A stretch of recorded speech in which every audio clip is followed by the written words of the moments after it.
Presenting the Northwest Bank Wildcat News with Bolt News Director Alex Solzma. News from the Humboldt schools presented every Wednesday at this time by Northwest Bank. Now here's Alex.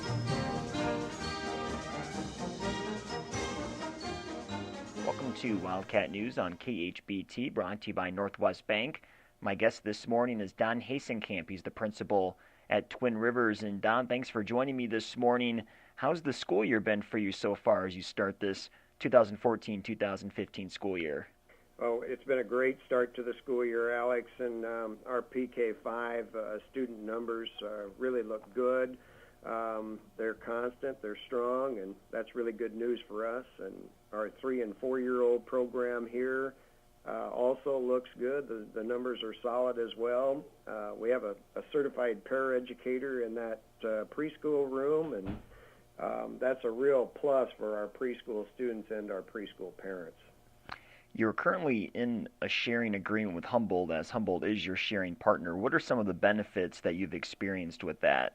We have a lot of great things here to offer, and it is nice being in the sharing arrangement that we have with Humboldt. We have one-to-one computers here for every student in our building. We have several iPads in many of the classrooms. We have smart table technology in 3 of our classrooms, and a smart board in every classroom.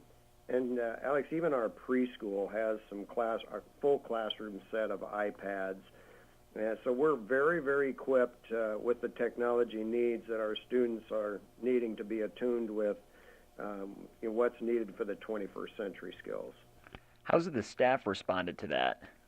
Actually, the staff has been really good, and we here have a nice mixture of new teachers and veteran experienced teachers. So along with a technology coordinator and the administrative assistant here, those people have worked very well with the new technology and worked very well together to make sure everything is implemented here for our students. What are some of the other ways that you work with Humboldt?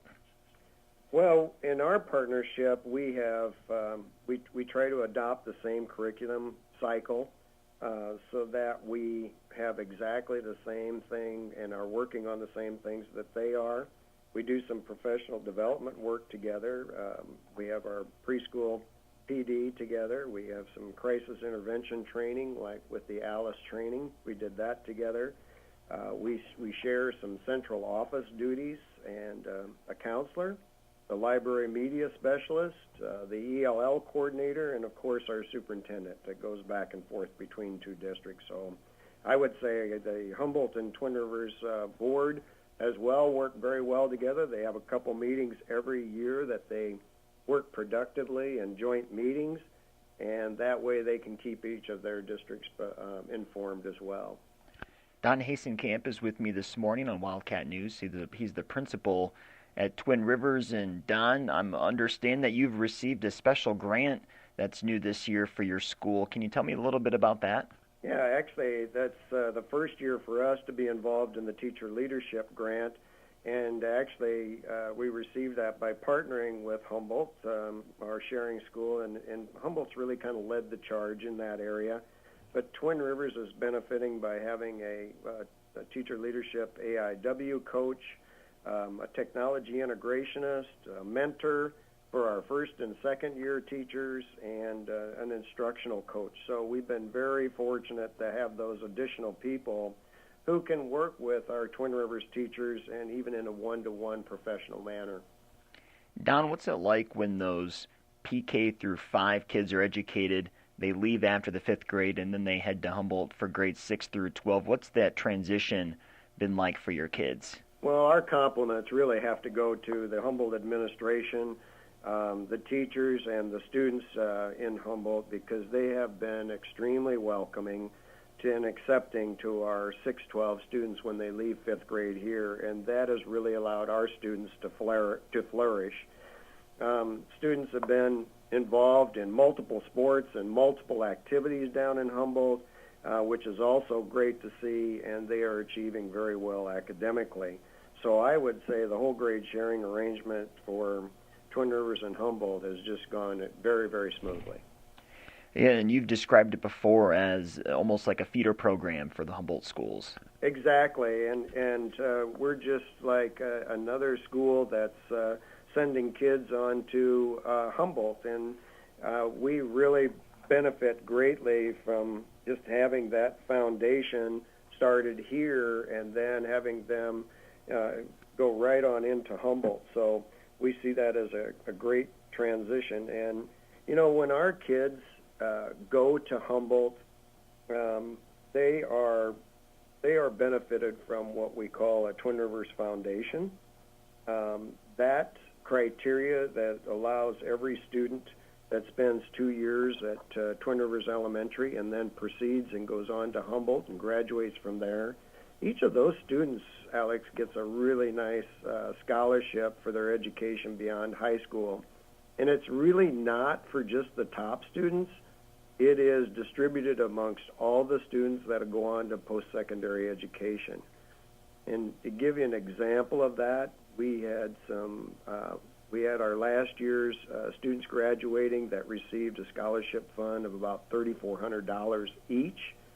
And we did a little checking with Iowa Central because a lot of our students do go to a 2-year school ahead of time, and their tuition this year is for the year running $3,768, and that would be a full-time student down there. So the $3,400 that those students walked out of graduation with last year, May of 2014, almost entirely covers that first year of tuition for them. Wow, that's terrific to hear that the community and the school district gives back like that. And Don, I remember one of the very first stories I covered when I started here at KHBT about 3.5 years ago was the opening of the new playground. Oh. And how has that playground been up there for those kids? Oh, that's what we look at it as state of the art. We have a lot of schools that actually have asked me to send pictures to them, and it's not uncommon for me to find a principal or a superintendent out back taking pictures because they want to go back and show somebody in their district so that they might be able to model after what we have. So we have a fenced-in playground for our preschool. It is padded, it's cushioned. It's really has some of the neatest things on it that you can possibly have, and it's an absolute beautiful facility. Our K-5 playground as well is padded and cushioned, and then connected to that is a concrete basketball court. And we really made sure that that was ready even for college kids to play on because it has breakaway basketball rims, and we also put hockey goals there. So, and then beyond that, there's a separate grassy area where our kids during recess time play football and or soccer. So they just have a great area to go to. My guest this morning on Wildcat News, Don Hasenkamp. He's the principal at Twin Rivers. We're going to take a commercial break, and we'll come back with more Wildcat News right after this. You're listening to Wildcat News on KHBT, brought to you by Northwest Bank. Hi, this is Julie Clendenin with Northwest Bank. Northwest Bank is proud of its partnership with the Humboldt Community Schools. Northwest Bank supports Wildcat academics and athletics and wishes the players, students, and parents continued success. Commitment you can bank on isn't just a slogan, it's the way we conduct our business to meet the needs of our customers. We offer great rates, great products, and superior service. Whether you're buying a house or shopping for a new car, come experience the difference. Northwest Bank, member FDIC, equal housing lender.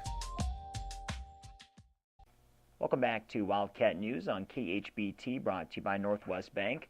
My guest this morning is Don Hasenkamp. He's the principal at Twin Rivers. And Don, reading goals are set by each classroom teacher every year, and the parents are also involved too. What's it like as you set up those goals, and what are those goals about? Well, a couple of years ago, we had a meeting with our parents, and one of the things that they've asked is, what can we do? Is there anything we can do at home? So that's kind of where we molded this whole set of reading goals where there's a parent component involved.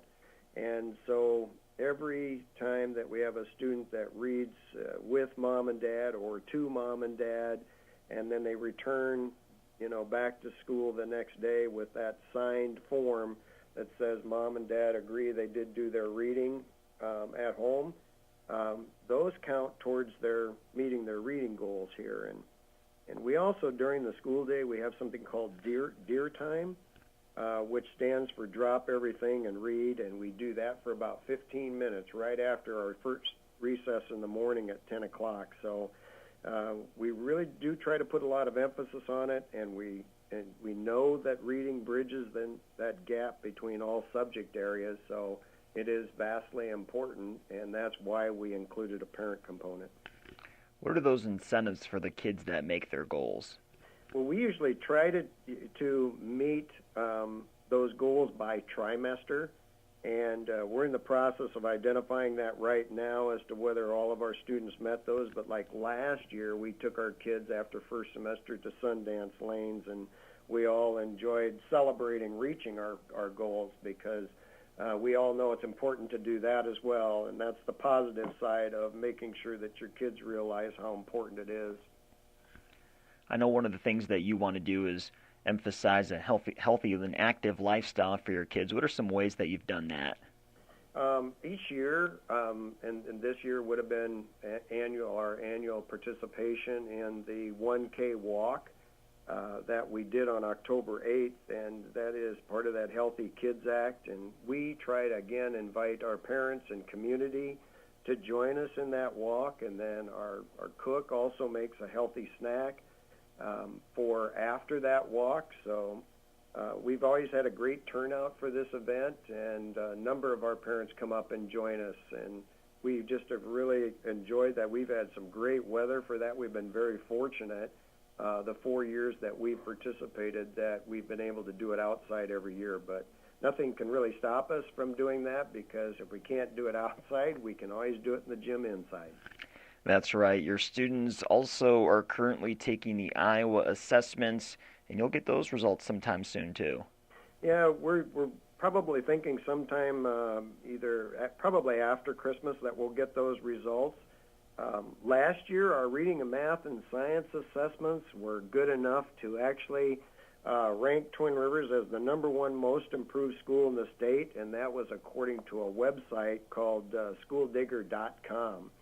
Now, we were not familiar with that website here in the district, but one of our parents was aware of that, and they noticed it, and they called us and said, you guys got to check this out, and we certainly did, and it was all true. They got all the information from the Department of Education, and they did, in fact, rank us #1. So we're hoping again this year that our students are performing as well while they take these Iowa assessments, and we're hoping our parents are making sure that they're getting their rest and they're eating right and sending them off to school for a good day of performance here.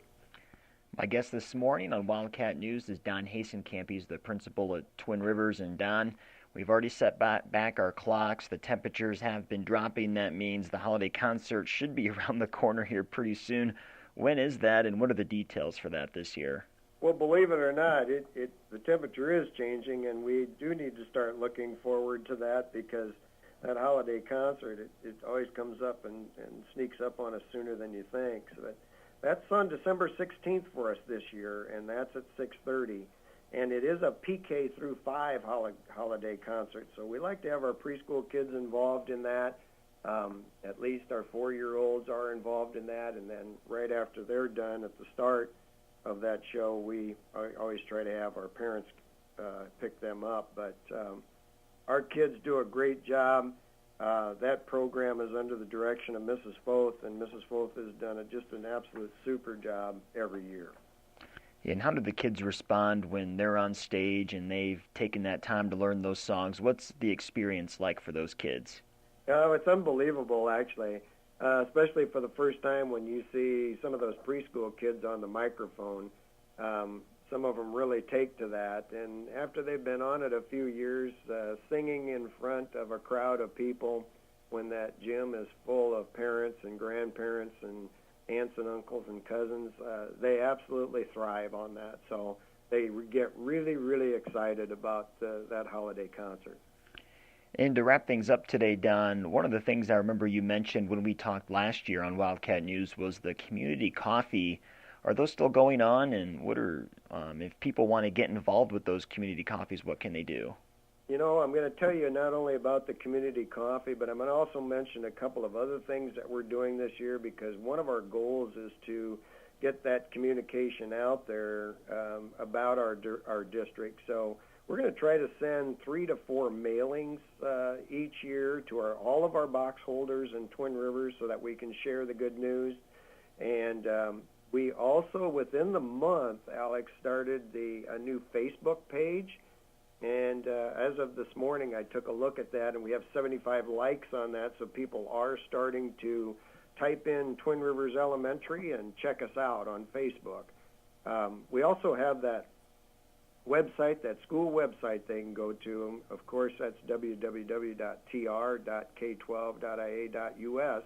And then that community coffee that you mentioned has just really been very well received since its inception. We just started that last year, and we try to do that on the last Friday of every month from 8:30 in the morning till 10 o'clock. And since we started that, we've had as many as 25 patrons that would join us in the morning. And that is, you know, our opportunity to share some elementary news, the elementary happenings, you know, give them tours if they want some tours, answer those questions, but certainly share the facts. And we have a lot of neat things happening here, and one of the things we like to share because it is so true, and that is we are financially very healthy here, and we can do a lot of things for the elementary, so we really would love to have people come join us. In November, because Thanksgiving lands on Thursday the 27th and Friday the 28th when we don't have school, we are planning that community coffee for the week before, which is Friday, November 21st from 8:30 to 10. So we really do love to have people come join us, and we welcome any and all patrons from the entire county, and we've had a lot of people do that, and you won't go disappointed because our cook prepares something special that go along with that coffee. So come join us. We'd love to have you have some coffee with us and hear the good news of Twin Rivers.